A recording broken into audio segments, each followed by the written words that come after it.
The following is a Comfortably Zoned Radio Network production.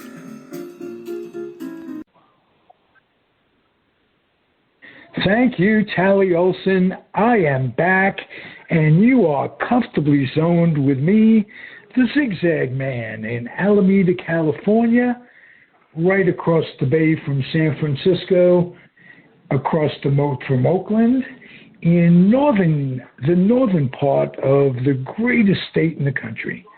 I'll bet I get an argument about that. From my guest, David Adams returns to the zone. How are you, sir? Very happy to be here. Thanks for having me again. All right. You're always a pleasure to talk to because you're kind of the voice of reason for me on the internet, whether you know it or not. You have a very interesting Facebook experience. You just lay it all out there, and there aren't many people that do that. I want to talk about something that you're celebrating over the last few years.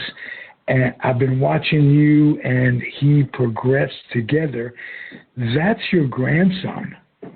What a trip. Wow. What a trip that must be. Tell me about the experiences, what's different in the world that he's going to grow up in from the world you grew up in. What's better and what's worse for him in the long term? Well, he's barely a little over a year old now.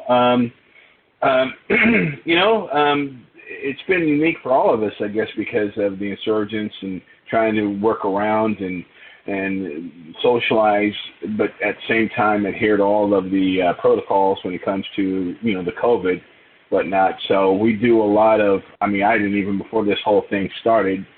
I really wasn't all that adverse. I'd heard about Zoom, but I had never actually applied it or anything. So I'm finding out more and more that's important so that I get a lot of videos from my kids. My daughter-in-law, she's really good with that to make sure that I get to see him grow up.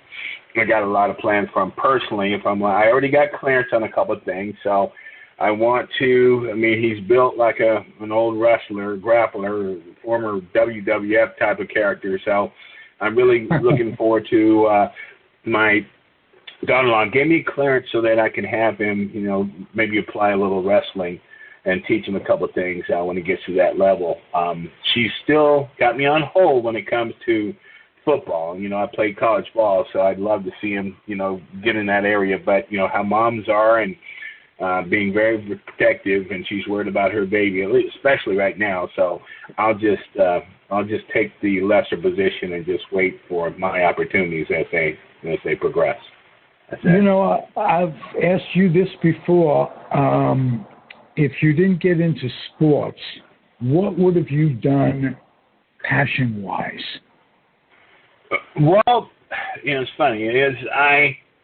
I'm in the securities industry now, and that was because of the fact that I guess maybe I was an adrenaline junkie or something. I was exposed to a lot of sports, but I was also exposed to a lot of high school type of other competitions when it came to like speech and dramatic interpretation, those types of festivals that every school has, or at least they used to.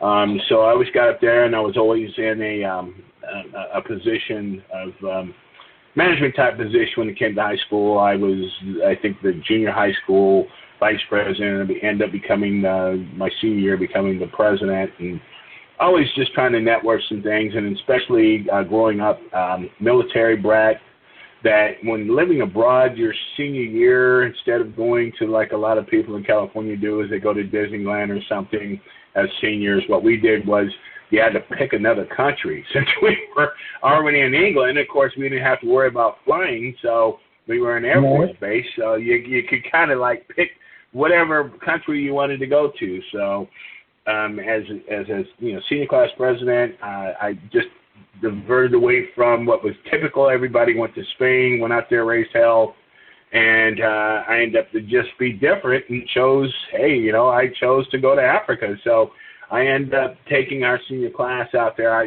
Senior class person gets to pick it. And I just wanted to do it to be different. If it had been that everybody was going to Africa for their senior trips, and I would have picked Spain. So I was just always trying to do something a little bit differently, leave my mark, so to speak. But I enjoyed it, so no regrets. What was the experience like in Africa? Did you literally get in touch with your roots? Well, we had a whole class out there. We got to ride camels and all sorts of crazy things. So that was different. And the specific area we were at was where the white sands were in the movie Star Wars. So that when R2-D2 and CP3O were walking across the sand dunes, that's exactly where we were. So we enjoyed that a great deal. So I have no regrets. But did that, and of course we did a little fishing out there because I've always been a bit of a deep sea guy. So we went out there a little bit, and I was just experiencing the different food, and of course that was during the whole nightclub disco scene. So we got into a lot of that as well. So it was amazing. So one heck of an experience. Wouldn't have changed it for Spain or any other country at that time. It was just something to do. Okay. And be different at the same time. David, you were a high school championship wrestler and a college football champion at USC. Yeah, freshman year they won the 1980 Rose Bowl, so I'm dating myself, but yeah. Well, my freshman year, Charles White won the Heisman. So coming from England, that was a huge thing to find out all the hoopla and the Rose Bowl and all that stuff. But I'll stop there. I didn't mean to interrupt you. Go ahead. Okay. Well, what I'd like to know is how did your wrestling skills transcend to football, and what advantage did you have in football from your wrestling experience? That's kind of crazy. It's a good question. Because we had, I guess for wrestling, every literal activity other than we had to wear sauna suits 24/7. We're in there. We were in a sequestered little gym, and they always had the heat turned up, to 100 whatnot. So the minute you walk in there, you were sweating, and then of course you're throwing on sweat gear on top of that, and then of course we would do a tremendous amount of upper body preparation, strength type of things, where we would. You've heard about those pegboards? They show them in a couple movies where there's a board. It's probably about 7 feet up in the air, and you had to jump up to secure it. But then you have these wooden pegs that you had to literally climb up, pull one peg from your chest while suspending yourself in the air with the other. And then you would literally climb up all the pegs, and then you'd create designs by crossing your arm, all sorts of things that they had us do. And then, of course, we had a rope that went all the way up to the ceiling, and then you had to go and pull yourself up by your arms only. So when you got to deal with all that, we had tremendous power and strength, and I never really realized it when I was doing it, but it gave you distinct advantage. And then when I got to USC, and there was a couple of times, there was a lot of times where I was on the offense, the second team offense, as we call it, for all the rookies, whatnot. The number one offense was the one that started in the games, but the number two offense always went against the number one defense in practice. So you're going with the guys that at USC at the time, we probably had, let's say 75% of the team ended up All-Americans. And, of course, they all got drafted. So there was a lot of grappling and banging.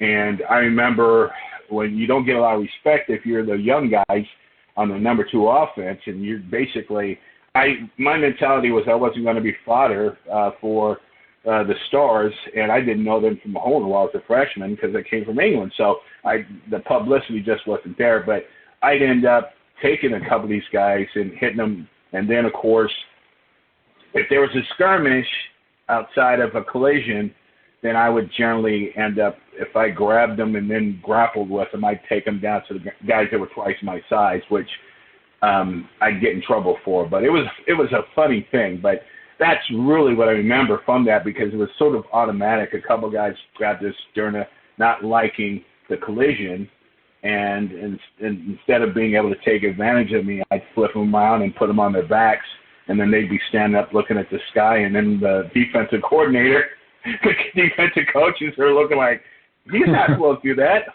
Hold on, stop. So they'd come and they'd pull me off, but I just wasn't going to take it. But it wasn't like we were, physically, beating anybody up. It was just, you'd be a skirmish and everybody's got on your gear, but, you just had to, it was nice not realizing that was the set of circumstances that I could protect myself in that. And we had other things like, I guess they show it pulling the rope now with somebody behind you, and they had areas where they'd have us do pull-ups. One day they just decided to check the running backs, and which I was, and they had us wanted to record how many pull-ups we could do, and everybody maybe on average was doing 5 to 7. But again, I just got out of this, my senior in high school, I've been this wrestling guy, and so my upper body strength was ludicrous. So they had me go do the pull-ups, and after about 25 or 30, and I'm just kind of just bouncing around. I'm not showing off. I'm just doing them. Okay, you want me up here? I'm here. And the running back coach looked at me and started laughing. He goes, "Are you done yet? Just let us know so we can put the next guy up." So that was just the funny things like that happen all the time. All right. Were you drafted at the end of your college career? It was, well, you and I brought this, you asked me a little bit about this before, because I played 2 years at USC, and I was playing, my roommate was Marcus Allen. I know you love him, and he was your Raider and all of that. But what we ended up doing was, because I felt like I was good enough, once I realized who USC was, and I ended up, I said Marcus was a redshirt sophomore when I was a freshman, and Charles White left because he won the Heisman my freshman year, but I wanted to start, and I really wasn't concerned. I figured, well, if I'm good enough to walk on here, earn a scholarship my freshman year, uninvited, and they're the top big cheese in the whole college thing. And again, I had to formulate the process because I wasn't aware. You don't get exposed to, at that time, there wasn't any ESPN or whatnot or something living in England that would tell me what the top universities were, what a national championship was, or anything along those lines. And I guess my freshman year, right the year before I got there, they had won the national championship, so the team was loaded. And I still ended up getting a scholarship uninvited all the way from England. So once I realized by my second year I had some possible other choices, and I transferred because I figured Marcus was going to be there forever, just about as long as I was. So right. I transferred to Fresno State for the last two. I was playing for a guy named Jim Sweeney, and he ended up winning a couple championships at the time Fresno State was in what was called the PCAA. They were the Bulldogs, Fresno State Bulldogs. So they were huge up there in Northern California. I mean, just about as much excitement as USC in Southern California. So when I was done my senior year, John Robinson had just become the head coach of the Rams. So I thought, hey, if I'm not going to, look at here, I don't really have to worry about it. I've already had my audition. So at the end of my season, I made a phone call to the LA Rams, JR, as we called him, Coach John Robinson. It was his initial year. And I just said, there was a guy named, his head scout, his name was John Math. And John Math, I go tell him who I am. Well, my name's Dave Adams. I played for Coach Robinson for 2 years at USC, and just like get a tryout. And after that, he said, hold on a second. And then all of a sudden he comes back and he goes, oh, hell yeah. JR says, get your butt in here. So, well, he didn't say butt. He said something else, but I don't know how much I get away with on the show, but that's what he said was, heck yes, get your butt in here. Then he said, but by the way, you finished up your last 2 years where? And I said, at Fresno State. And they said, we just got to give your football coach, a call to let him know we're giving you a tryout. Why? I still don't understand to this day, because my eligibility was up. I was a student athlete of the year for Fresno State. I held up a grade point average. I was the one that whenever they had people that they were recruiting and the parents wanted to meet somebody, hear from a ball player, not a recruiter, as to what sort of academic program their kids would get if they signed with Fresno State, they would call me, and ask me to go in and make a presentation. Anything the coach wanted, I would do.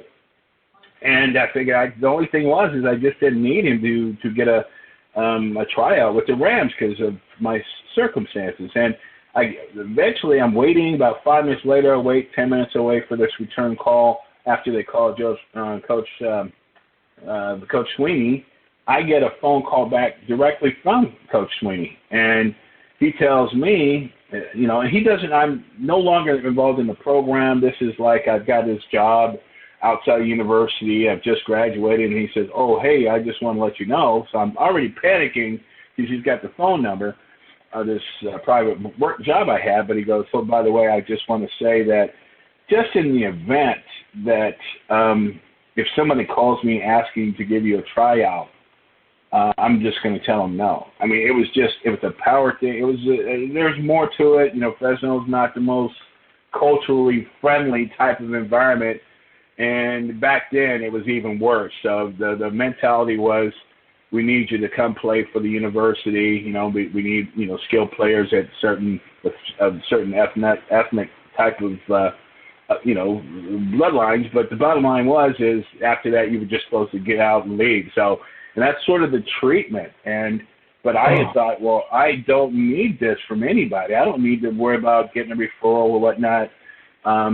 We did have one guy, which was opposite that, which was Henry Ellard. He played for the Rams. He got drafted by Rams.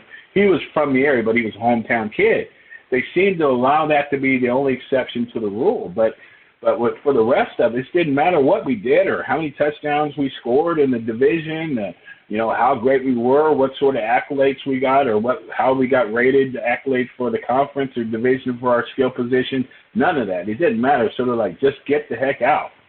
So, and all I said to him, because I had heard about this from other players, but I figured he could not block what I was doing because I've already played for the Coach Robinson, and he just happens to be the head coach. So he just said, well, if anybody happens to call me, then I'm going to tell them no. And I said, and it's the only time I'd ever, you just didn't dispute or argue with Coach Sweeney. I mean, that was kiss of death. And I said, I'm thinking, eligibility is up. And I said, how dare you? I said, anything and everything that you ever asked me to do and represent this university, I've done. I was your smartest kid, your strongest or second strongest player on the team, all these things. And I said, anytime you needed me to be out there as a figurehead for you, I was there to welcome and recruit freely for the university. And for you to just do this, I said, I don't get what your whole power move is, because if I had made a team, if I made a team or made a squad like the Rams, you could say, oh, I was always for Dave, was a great guy or whatever. And if I didn't make it, you could say I was a bum. He'd take credit for developing you. Yeah, I could take credit. I said I never understood it. And I said, I don't know much about the whole coaching aspect of this side of things, but it seemed to me the more ball players that you have as a head coach that get to go pro, and the ball players a lot of them are motivated by what team. I mean, look at Alabama. We've got a lot of kids that come up that I kind of follow that are looking at concerning USC, and then the last minute they change nowadays because our head coaching stuff at SC isn't all the greatest. They're all going to Bama or somewhere in the SEC, so because they get more exposure and opportunity to play. And I said, I would have even given back to university. That's the kind of kid I was. So I thought I'd love to be able to donate back to the university. I said, but you've taken all that away from me. So I tried to, after that conversation, I tried to call back to John Math, the recruiter, called several times, but no one ever picked up. So that's why you'll probably see like on my Facebook when it comes to things like the items that I wear or I've got posted are from typically the USC side, although I would not have a problem walking hand in hand between the two. At my own home office has one side of it is covered with USC paraphernalia, the other side's covered with Fresno State stuff, but I just won't give it to them because there's a slight bitterness even after all this period of time, because it's the one thing in my life when I look at my own personal resume of things of accomplishments, to not be able to have at least that team photo with an NFL team that was directly taken from me was unconscionable. And I personally believe it had some substantial racial overtones in it. That's just my perspective. So you used the expression you had a bitter instance. How did you keep that from making you an embittered person? Give me that again. Because of the instance? You had an embittered instance. Yeah. Your words. How did you keep that from making you an embittered person? Well, because my parents my dad, Air Force, and he kind of said that, always told us that don't blame anything. I mean, back then, it was back in the 80s, whatnot, the 70s and 80s, and talking about your experience and growing up on a military base, you kind of look at yourself. Don't look to blame the man for anything. And I wasn't, and growing up my entire life at military bases, I was never exposed to any of this stuff that they talked about. I mean, it was overseas, either in Germany and England during a great deal of my developmental years. So my perspective was, because I was always placed in a set of circumstances where we all started, regardless of race, color, creed, or religion, we all started from the same starting point. There wasn't anybody, as I always used to say, the 100 meters is only relevant as long as everybody starts. The finish is only as relevant as where everybody starts from, out of the starting blocks.